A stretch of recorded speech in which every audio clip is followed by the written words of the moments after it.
आम खबर शामिल करेंगे। लाहौर हाई कोर्ट में एडिशनल जजेस की तैनाती से मुतालिक इजलास का लामिया जारी कर दिया गया। जुडिशल कमीशन ने लाहौर हाई कोर्ट में 19 एडिशनल जजेस लगाने की मंजूरी दी है। हसन नवाज मखदूम, सरदार अकबर अली, मलिक जावेद इकबाल के नामों की मंजूरी सामने आई है। मजीद जानते हैं नुमाइंदा बोली जुल्करनैन इकबाल से। जी जुल्करनैन, बताएगा क्या डिटेल्स आ रही है इस हवाले से?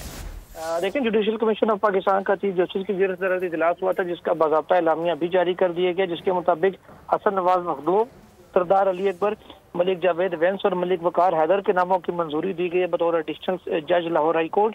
इसी तरह सैयद एहसन रजा काजमी, जवाद जफर और एडवोकेट जनरल पंजाब खालिद इसाक को भी एडिशनल जज बनाने की मंजूरी दे दी गई है, जबकि साथ ही साथ मलिक अवैस खालिद, सुल्तान महमूद के जो नाम है उनकी भी मंजूरी दे दी गई है। तमाम 9 जजेस जो हैं 1 साल के लिए लाहौर हाई कोर्ट में बतौर एडिशनल जज काम करेंगे, जिसके बाद इनकी परफॉर्मेंस का जुडिशल कमीशन जायजा लेगा और इनको मुस्तकिल करने या ना करने के हवाले से फैसला किया जाएगा।